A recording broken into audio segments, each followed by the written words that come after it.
Hello ඔයාට කොහොමද? ඉතින් අදත් ඔන්න අලුත් ටැරොට් රීඩින් එකක් අරගෙන තමයි මම ඇවිල්ලා තියෙන්නේ. ඔන්න අද බුලත් කොළ දෙකක් අරන් ඇවිල්ලා තියෙනවා. බුලත් කොළ දෙකෙන් තමයි බලන්නේ. ඔන්න ඔයාට පුළුවන් ඔයාගේ no contact partner ආයි ඔයාගාවට එයිද කියලා බලන්න හරියටම මෙන්න මේ බුලත් කොළ දෙකෙන් එකක් තෝරගෙන හොඳට එයාගෙන හිතලා මේ බුලත් කොළ දෙක දිහා බලලා මේකෙන් එකක් තෝරගන්න. ඊට පස්සේ අපි යමු අපේ රීඩින් එකට. මම හිතනවා ඔයා දැන් එකක් තෝරගෙන ඇති. ඔයා තෝරගත්තේ නම්බර් 1 නම් ඔයාගේ no contact partner ආයි ඔයාගාවට එයිද කියලා තමයි අපි මේ බලන්නේ.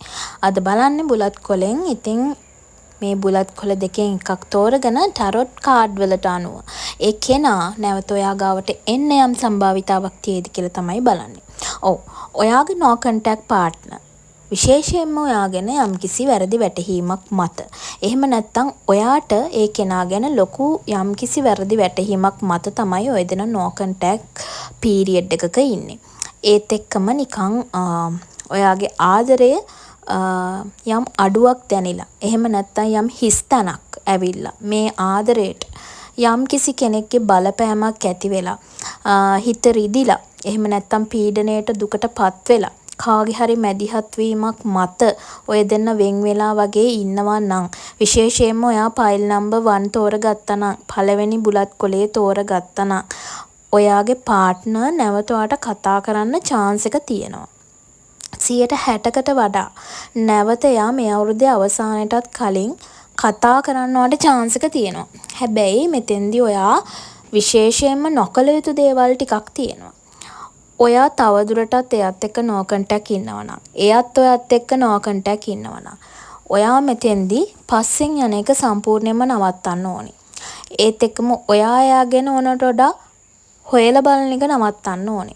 විශේෂයෙන්ම එයා ඔයාගේ පස්සෙන් ගෙන්න ගන්න උත්සාහ කරන අවස්ථා ඔයා සම්පූර්ණයෙන්ම නවත්තන්න ඕනේ. එහෙම නැත්නම් ඔයා කාට හරි මොනවා හරි කියලා යාළුවෙක්ගේ මාර්ගෙන් එයාගේ දෙමව්පියන්ට කියලා දෙමව්පියන්ගේ මාර්ගෙන් මෙයා නැවත ගෙන්න ගන්න උත්සාහ කරන්න එපා. ඔයා සාමාන්‍ය විදියට එයාට no contact ඉන්නවා නම් ඉන්න දීලා ඔයා ගැතින් හෝ එයා ගැතින් දෙන්නගෙන් කාගේ අතින් මොන වගේ වැරද්දක් වුණත් ඔයා මේ වෙලාවේ ඉවසීමෙන් ඉන්න කියන එක තමයි කියන්නේ. මොකද මෙතෙන්දී ඔයා ඕනවට ඉෆෙක්ට් එකක් දුන්නොත් එයාව ලං කරගන්න, කතා කරන්න, මැසේජ් කරන්න, පස්සෙන් ගෙන්නව ගන්න ඔයා ඕනවට වඩා. එහෙම නැත්නම් ඔයා හිතනවටත් වඩා එයා ඔයාව no contact දැම්මත් ඔයා පස්සෙන් යනවා නම් මෙතෙන්දී. ඒකත් ප්‍රශ්නයක්.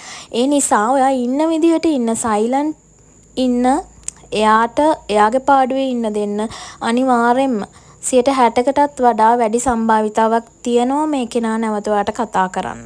මේ කෙනා ඔයාට බැනලා හරි නැවත කතා කරනවා. ඒ කියන්නේ විශේෂයෙන්ම මේ අවුරුද්දේ අවසානයේට කලින්. කියන්නේ මේ අවුරුද්ද අවසන් වෙන්න දවසකට හරි කලින් මෙයා මොකක් හරි දෙයකට බනින්න හරි මොනවා හරි අහන්න හරි මොකකට හරි ඔයත් එක්ක නැවත කනෙක්ට් වෙන්න ඉඩකඩ තියෙනවා කියන එක තමයි මෙතන පෙන්눔 කරන්නේ. හැබැයි යාට කතා කරන්න තියෙන අවකාශය අහුරන්න එපා. ඒ මග අහුරන්න එපා. ඒ මම එපා කියපු දේවල් ටික ඔයා කරන්න එපා. පස්සෙන් යන්න එපා. උනට වඩා හොයලා බලන්න එපා. ඔයා එයාව පස්සෙන් ගෙන්න ගන්න යම් දේවල් කරන්න එපා. එයාගේ යාළුවන්ට කතා කරලා විස්තර අහන්න එපා. එයාගේ අම්මා තාත්තට කතා කරලා ඔයා එයාව ගෙන්න ගන්න හදන්න එපා. අක්කා නංගිට කතා කරලා එයාව ගෙන්න ගන්න හදන්න එපා. ස්වභාවිකවම ඉන්න විදියට ඉන්න මෙයා ඔයාට කතා කරනවා. වැඩිපුර දඟලන්න ගිහින් කතා කරන්න තියෙන එකත් නැති කරගන්න එපා.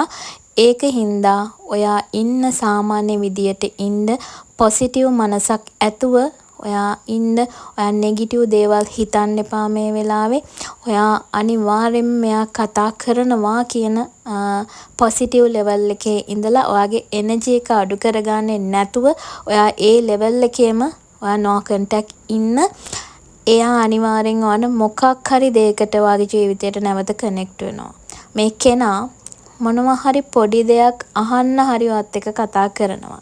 ඉතින් මේ අපේ ටැරොට් රීඩින් 98ක් 99ක්ම ගොඩක් පොදු රීඩින් උනත් ඇකියුරේට් වෙනවා. ඉතින් ඔයාට මේක පොදු රීඩින් එකක් වුණත් ඒක ඒ විදිහටම හරියට හරියයි සහ ඔයාට ප්‍රයිවට් රීඩින් එකක් ගන්න ඕනි නම් අපිට මැසේජ් එකක් දාලා ඔයාට පුළුවන් ඔයාගේ ජීවිතයේ ඕනෑම දෙයක් ගැන ප්‍රයිවට් රීඩින් එකක් ලබා ගන්න. Private reading දෙආකාරයි. ඒ කියන්නේ එකක් තියෙනවා එක් කාරණාවක් ගැන විස්තර දැනගන්න පුළුවන් පැය භාගයක් තුල ඒක අපේ normal රීඩින් එක. ඒත් එක්කම පැයක් තුල ඔයාට කාරණා කීපයක් ගැන ගැඹුරින් විස්තර දැනගන්න පුළුවන් රීඩින් එකකුත් තියෙනවා. ඉතින් මේ දෙකත් එක්කම ඔයාට සම්බන්ධ වෙලා ඔයාගේ ජීවිතයේ ඕනම කාරණාවක් ගැන දැනගන්න පුළුවන් සහ ඔයාට යම් යම් গুপ্ত දේවල් කරගන්න අවශ්‍ය නම් අපෙන් කරගන්න පුළුවන්. ඒත් එක්කම අපි ගොඩක් වෙලාවට යම්කිසි කෙනෙක්ට ආශිර්වාද කරන දේවල්, හිත හැදෙන දේවල් සහ හැමෝටම හොඳ දෙයක් තමයි කරන්නේ. අපි නරක, නපුරු, එහෙම නැත්නම් අනවින කොඩිවින ඔන්න ඔය වගේ දේවල් කරනවද කියලා අහලා තිනවා. අපි ඒ වගේ දේවල් නම් කරන්නේ නැහැ. අපි ඇත්තටම කරන්නේ කාගේ හරි ජීවිතයක් ගොඩ යන්න පුළුවන්, එහෙම නැත්නම් ගොඩ ගන්න පුළුවන් දෙයක් පමණයි. ඉතින් අපි එහෙනම් යන් number 2 වලට number 1 මං කිව්ව විදියට ඉන්න අනිවාර්යෙන් ඔයාට සතුටුදායක ආරංචියක් ලැබේවි. අපි බලන්න යන්නේ number 2 සිලෙක්ට් කරගත්ත ඔයාට ඔයාගේ no contact partner ආයි කතා කරයිද කියන එක බලන්න. මෙහෙමයි. ඔයාගේ no contact partner මේ වෙනකොටත් වෙනත් connection එකක් එක්ක ඉන්නවා වගේ දෙයක් මට පේනවා.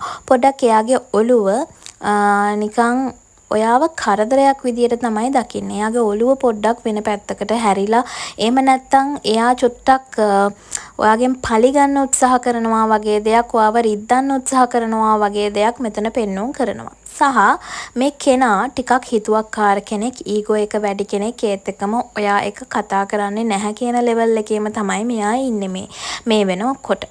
මෙයාගේ එනර්ජි එක ගත්තොත් ගොඩක් වෙලාවට මෙයා ටිකක් අර ඊගෝ එක වැඩි කෙනෙක් නිසා මෙයා ඒ පැත්තෙන් ගොඩක්ම තද තීරණයක ඉන්නවා කියන එක තමයි මෙතන පෙන්වුම් කරන්නේ.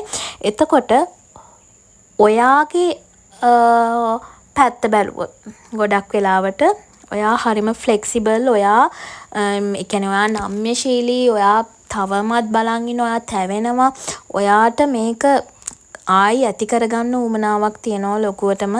ආයි ඒ කෙනා කතා නොකරත් ඔයාට කතා කරන්න උවමනාවක් තියනවා. වේදනාවෙන් ඉන්නේ, දුකෙන් ඉන්නේ. ඒත් එක්කම ඔයාට ඇත්තටම මේ affair එක ආයි ඇති කරගන්න ඕනේ. එහෙම නැත්නම් මේක නැවත කනෙක්ට් වෙන්න ඕනේ කියන එක තමයි මෙතන පෙන්වුම් කරන්නේ. හැබැයි එයාගේ තියෙන තත්වයක් එක්ක එයා හරිම ඒ කියන්නේ හිතුවක්කාරයි.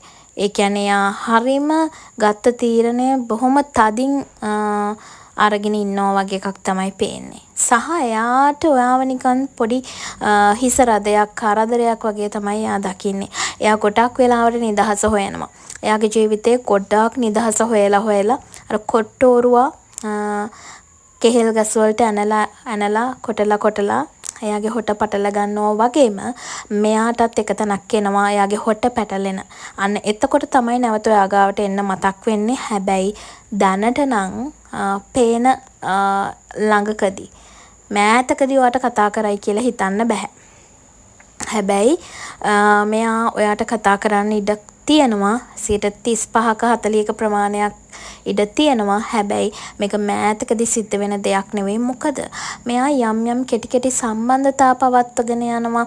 එහෙම නැත්නම් මෙයාගේ ඔළුව හදාගන්න මෙයා එක විදි ක්‍රම පාවිච්චි කරනවා. එහෙම නැත්නම් මෙයාගේ ඔළුව එක තැනක තියාගන්න නැතුව මෙයා ගොඩක් මොනවාට හරි එක්ක නැත්නම් මොනවාට හරි ඇබ්බැහි වෙලා මත්පැන් වෙන්න පුළුවන්, මත්ද්‍රව්‍යයකට වෙන්න පුළුවන්, ගැහැණුන්ට වෙන්න පුළුවන්, පිරිමින්ට වෙන්න පුළුවන්. මේ වගේ මොනවාට හරි දැන් එකම දෙයකට දැන් මේක බලන ඔක්කොම හිතයි නැත්නම් මේ මත්පැන් මත්ද්‍රව්‍ය වලට මේ ඇබ්බැහි වෙලා කියලා එහෙමම නෙවෙයි. මම කිව්වේ මේ උදාහරණ විදිහට මේ කෙනාර ඔයාව අමතක කරන්න, ඔයාට වඩා වැඩි දෙයක්, හොඳ දෙයක් ලබා ගන්න වෙන පැත්තකට නැඹුරු වෙන්න පුළුවන් කෙනෙක්. වෙන පැත්තකට දැනටමත් නැඹුරු වෙලා ඉන්න කෙනෙක්. හිත එක තැනක නැති කෙනෙක්. සෙල්ලක්කාර විදියට ජීවත් වෙන්න කැමති කෙනෙක්. ඉක්මනට ටිකක් එක දෙයක් ඉක්මනට අමතක කරන්න පුළුවන් කෙනෙක්. ඉතින් අර අපි කියන්නේ පට ගාලා අමතක කරනවා කියලා. අන්න ඒ වගේ කැරක්ටර් එකක්. හැබැයි එහෙම වුණාට මෙයාට එහෙම අමතක කරන්න බෑ. මෙයාට ඒ මොහොතට ඒ සිද්ධිය අමතක කරාට නැවත නැවත ඒ සිද්ධිය මාසෙකින් දෙකකින් පස්සේ නැවත රිද්දනවා. මොකද මෙයාට හම්බෙන හැම සම්බන්ධතාවයක්ම එච්චර සීරියස් සම්බන්ධතා නෙවෙයි. ඒක නිසාම නැවත ඔයා ගාවට පස්සේ කාලෙකදී හරි එන්න සිද්ධ වෙනවා කියන එකත් මෙතෙන්දි කියන්න ඕන. ඒත් එක්කම ඔයාගෙන් උදව්වක් ගන්න බලාපොරොත්තුවෙන් එන්න පුළුවන් මෙයා.